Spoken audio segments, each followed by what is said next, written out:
The nurse had stopped questioning Naoki's fake headaches months ago. Today, however, she had pulled the privacy curtain around his bed without a single word. Something was different. Her silhouette stayed on the other side of the fabric. Then, without a sound, the edge of the mattress dipped beneath her weight. She's sitting down? That's new. She usually just leaves me to nap. Naoki, I need you to hear something I've never told anyone in 4 years. Please, don't tell anyone. What? Megumi-sensei, what are you talking about? For 4 years now, I've been giving emergency contraception and hygiene supplies to girls who can't go to their parents. It's strictly against school policy. A teacher found out. By Friday, I could lose my job. I need a witness. Someone who heard me explain what I've been doing. This is insane. She wants a witness from me? The guy who fakes headaches to avoid running laps? For the first time since he'd started skipping PE, the infirmary felt like a place Naoki couldn't escape. The white curtain was no longer a hiding spot, but a trap. 4 years? And you've been doing this secretly the whole time? How many girls are we talking about? 40, at least. I stopped counting after the first year.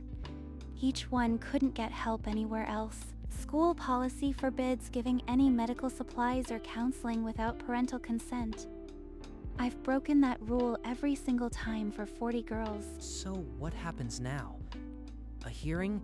You are going to be fired? A formal hearing on Friday.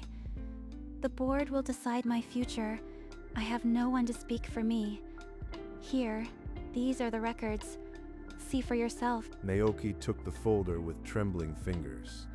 Inside was a stack of printouts, each entry anonymized, dates, supplies, brief notes in Megumi's handwriting. 40 girls, right under my nose.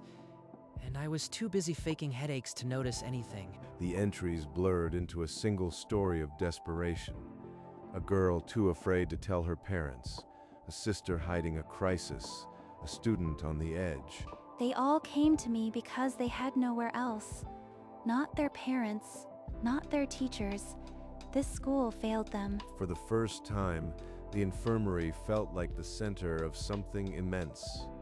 Naoki looked up from the folder, and the nurse's eyes met his not with accusation, but a plea deeper than words. As Naoki scanned the entries, a familiar date stopped his breath. Early April, last spring. The age matched his younger sister. Wait, that date. That's when Yui was skipping meals and crying in her room. She never said why. Megumi-sensei, this entry, a first-year girl, 15. Was she my sister? I can't give you names. Naoki, you know that. But your sister, she's safe. That's what matters. I remember her coming home late that night. Dad was angry. She never looked up from her plate. I didn't ask. I should have asked. That spring, Yui had walked the school halls with hollow eyes. Naoki never knew she had slipped into the infirmary one afternoon, trembling and desperate. She went through something terrifying, and I was too wrapped up in my own world to notice. I am just like all the adults who failed her. You are not the one who failed her, Naoki. The system did. That's why I do what I do. She came to me because she had no one else. And I was right here, skipping PE while she was suffering. You want me to be your witness? I don't even know if I deserve to help now. The folder felt heavier now, no longer just paper, but a weight of 40 unspoken emergencies. One of them was his own sister's, and Naoki had no answer yet. The teacher who reported me, he didn't do it for the rules. He did it because I refused to help someone he controls. A single name hung in the stale infirmary air. Mr. Tanaka, a veteran social studies teacher with a reputation for strict discipline and a spotless record. Tanaka-sensei, why would he want to destroy you? What did you refuse? I can't tell you that yet, but trust me, this isn't about policy. It's retaliation, and I have no proof without a witness. I need your answer by tomorrow morning. The hearing is in 2 days. Will you think about it? A teacher. The report is personal. If I agree to be her witness, I'll be standing against a powerful adult in this school. He left the infirmary without a promise. The folder was tucked into his bag, heavier than any textbook. The hallway stretched ahead, empty and silent. Yui's face won't leave my mind. If I stay quiet, I am no better than the adults who ignored her. But if I testify, what will Tanaka do? And what will my parents say when they find out I've been skipping class? The white curtain swayed behind him, barely audible. Megumi didn't call out. She had said all she could.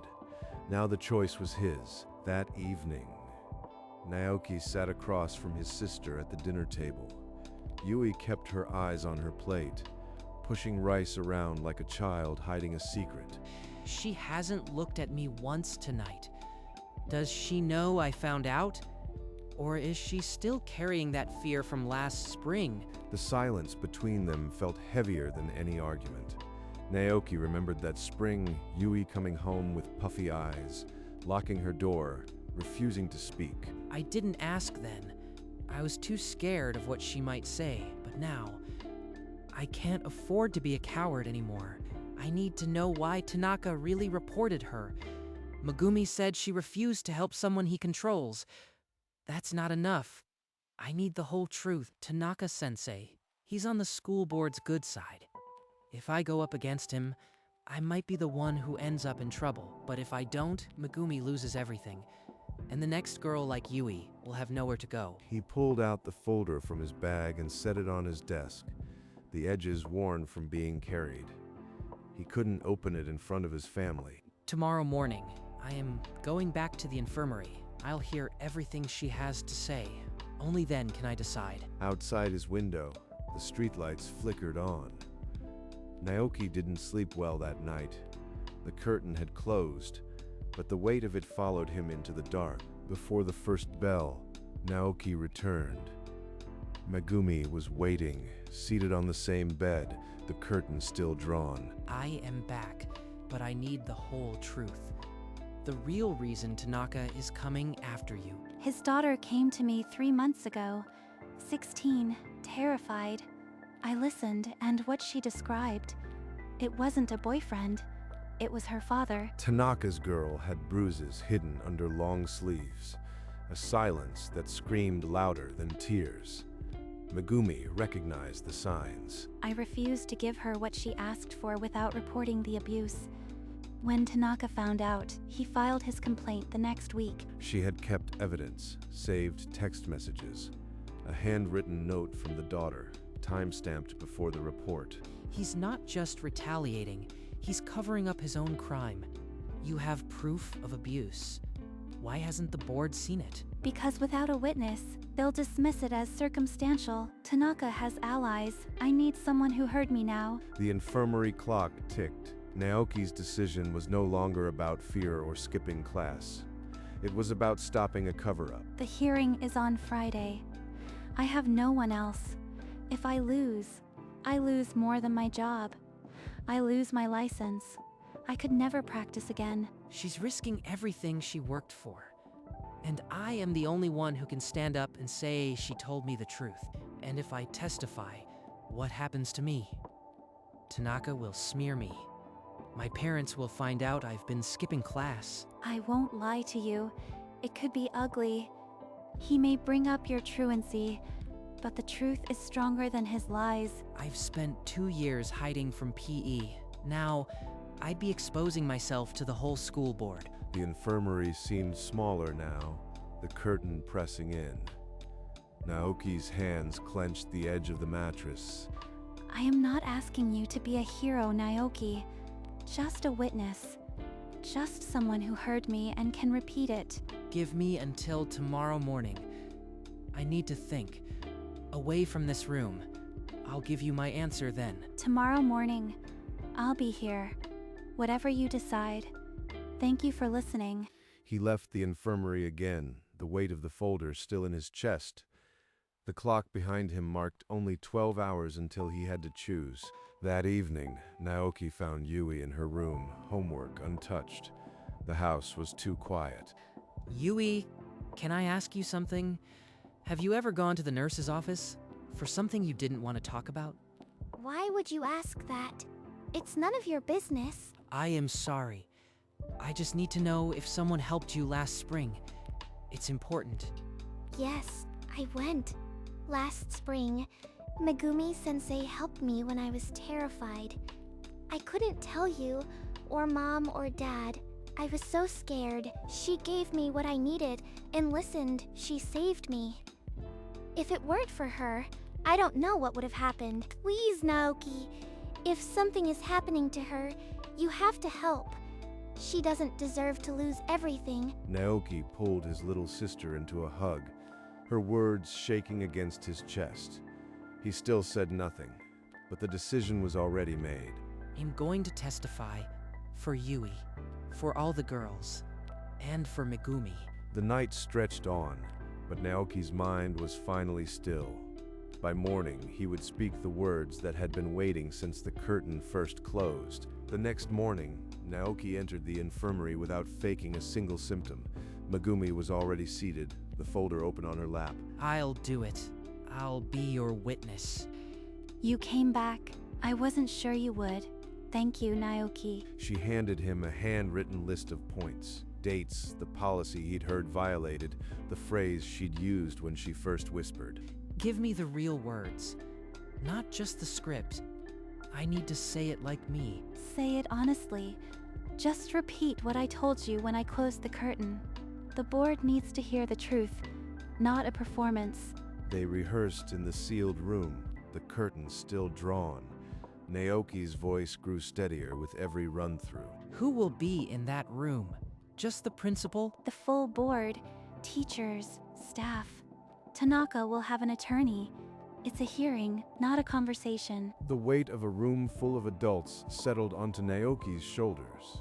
The rehearsal ended, but the performance had not yet begun. After the rehearsal, Naoki walked the east hallway alone. A heavy hand landed on his shoulder before he reached the stairs.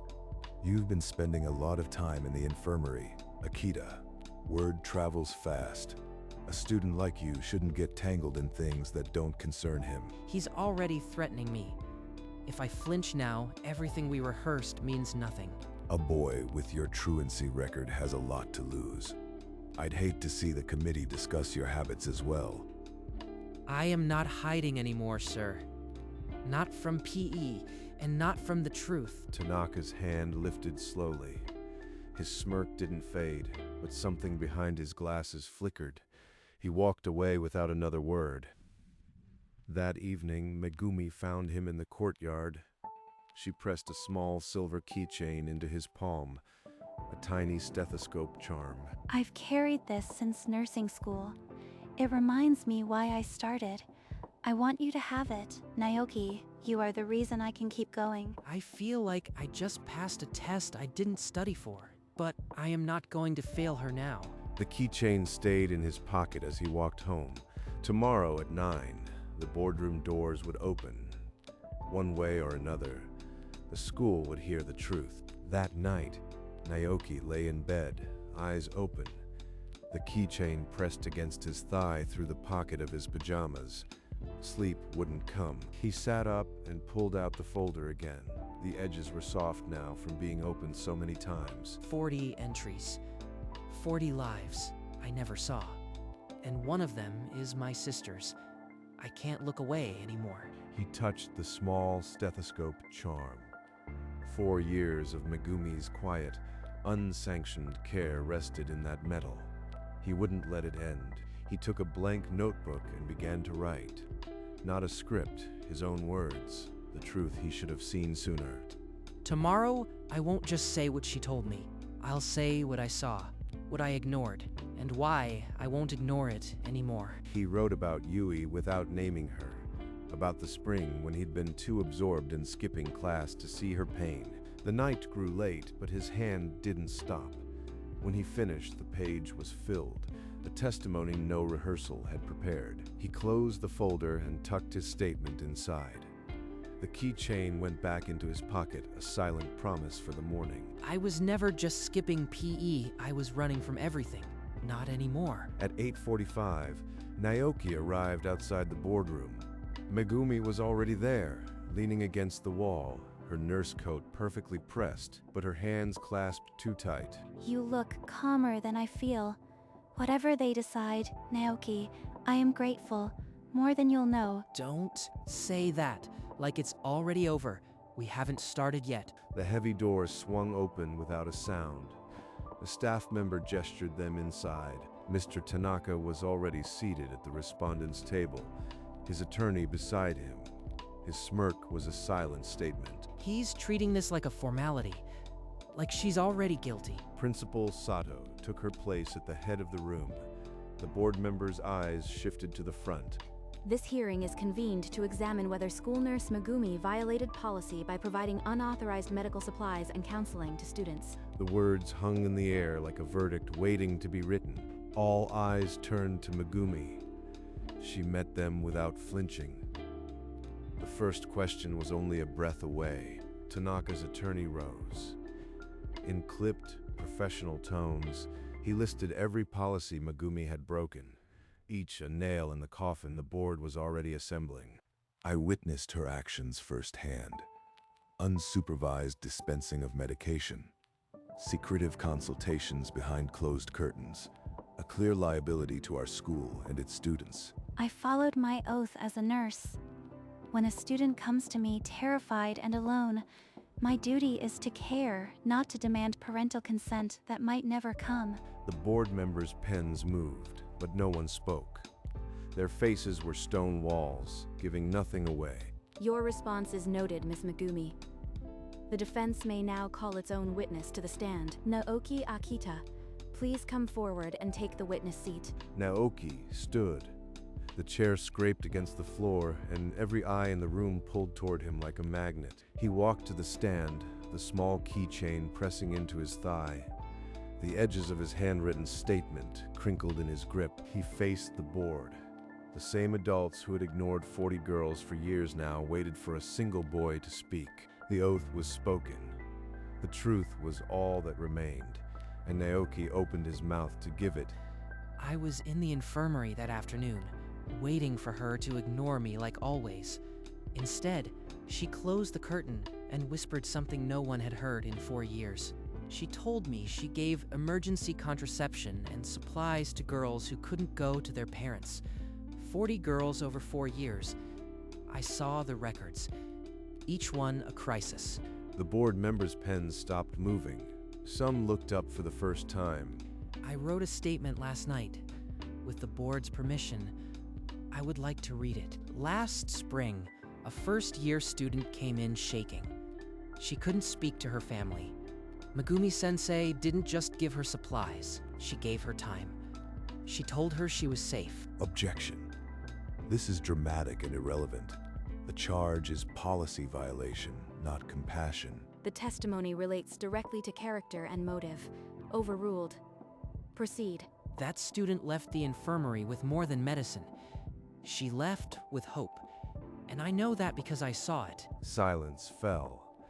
The weight of his words pressed against the walls. Naoki folded the paper. He had said everything. The board had nothing left to ask. Megumi rose, clutching a worn manila folder. She had kept it hidden for months. Now every eye followed it. This folder contains saved messages, timestamps, and a handwritten note. I ask the board to review them. She passed copies to the members, pages of texts sent by Mr. Tanaka to the nurse's personal number. The texts escalated. At first, he asked. Then he demanded. Then he threatened. I have them all. She held up a photograph of a handwritten note, a girl's handwriting shaky, pleading for silence. His own daughter wrote this. She was afraid of what he would do if I told anyone. You are twisting this. That note is meaningless, stolen by this woman to destroy me. Mr. Tanaka, I will have order. One more outburst, and you will be removed. The board chair rose. We will deliberate. Please wait. The members filed out into the corridor. In the silent hallway, Naoki and Megumi sat on a bench, the minutes stretching into thick, unmoving seconds. When I started nursing school, I thought the hardest part was anatomy. Then I met the first girl who whispered, "Please don't tell my mother." After that, I couldn't stop. Each face that walked in needed someone who would just listen. I became that someone. Whatever they say in there, you didn't break your oath. You kept it. I chose one student who knocked on my door. That was you, Naoki. You are the reason I walked into that room today. She's thanking me. I was the one hiding. Now I finally understand what she saw in me. Footsteps echoed down the corridor. The heavy door opened. One by one, the board members filed back in. Naoki and Megumi took their seats. Tanaka entered separately, his face a mask of cold anger. The air was still charged. No one spoke. Principal Sato rose from her chair. She held a single sheet of paper, her expression unreadable. All breath stopped. The verdict was written on that page, and Sato's eyes swept the room before she unfolded it. After thorough review, the board finds no misconduct in Miss Megumi's actions. She acted in the best interest of student welfare, and this institution is better for her service. Furthermore, the policy will be reviewed to ensure students in crisis receive appropriate support. This hearing has brought necessary change to our school. Mr. Tanaka, you are suspended effective immediately, pending full investigation into evidence presented today. Security will escort you out. Tanaka's face shattered. The mask fell. He opened his mouth, but no sound came. The board members looked away. Megumi's hand flew to her mouth. A sob escaped before she could stop it. 4 years of silent work, finally recognized. We won, Naoki. We won. You did this. I just repeated the words you gave me. She pulled him into a quick, professional embrace, the only kind allowed. But it said everything words could not. Tanaka was led out a side door. His attorney collected the papers alone. The threat that had hung over the school was finally dismantled. Naoki exhaled a tension he hadn't known he was holding. The keychain was warm in his pocket, and for the first time, the weight felt light. They stepped out of the boardroom together. The afternoon sun hit the hallway windows, warmer than it had been in months. Naoki, I never said it properly. Thank you. When I whispered behind that curtain, I was terrified you'd just walk away. I almost did. Not because of you.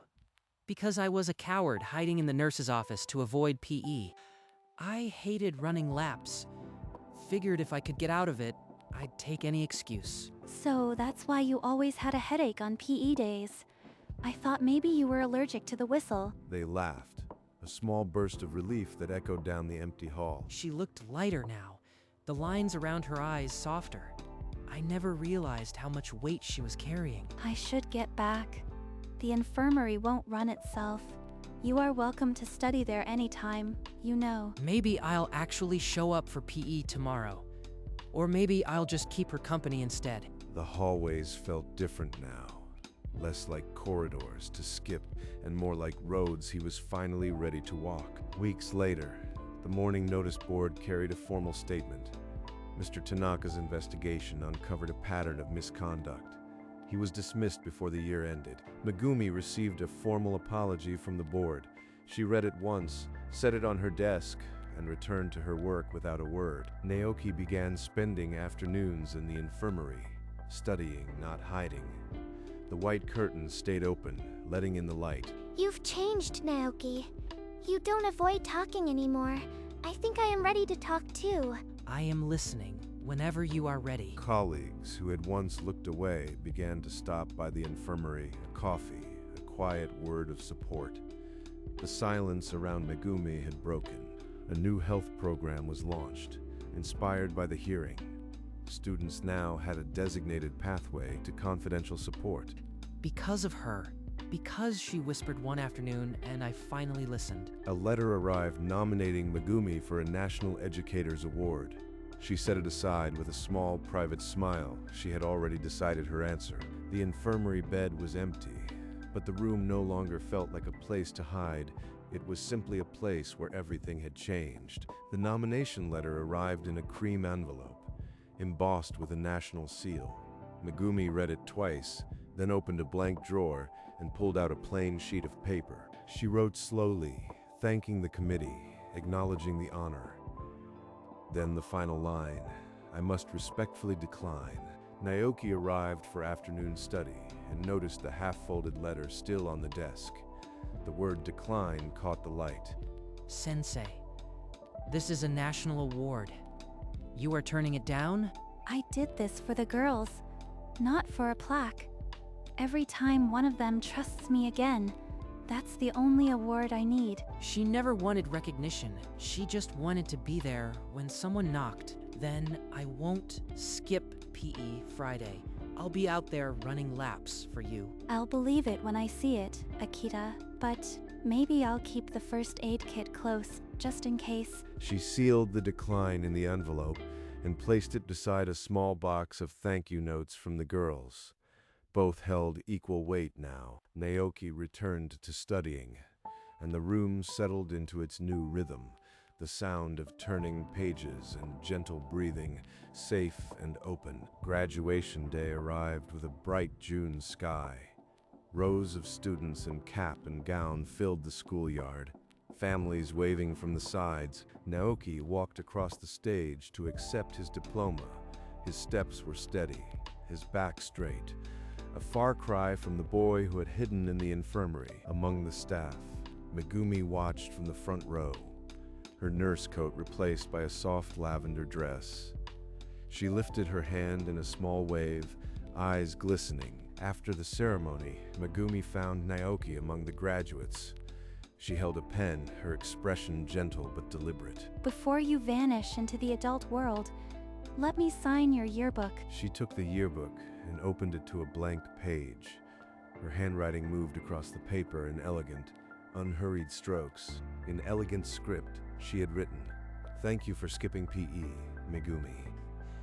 Thank you for skipping PE. She remembered it all. The curtain, the whisper, the boy who was too afraid to run. He closed the yearbook and looked at her. No words were needed, but the small keychain in his pocket felt heavier than any diploma. And so the yearbook closed, but the message inked inside would stay. A quiet promise that the quietest voices matter most. A few weeks after graduation, Naoki and Yui sat on the same bench where they'd first talked openly. The schoolyard was quiet, summer approaching. I finally applied to the nursing program. Megumi-sensei wrote me a recommendation. She's good at that, seeing potential before anyone else does. In the infirmary, Megumi placed a small potted plant on the windowsill, the first of many small changes.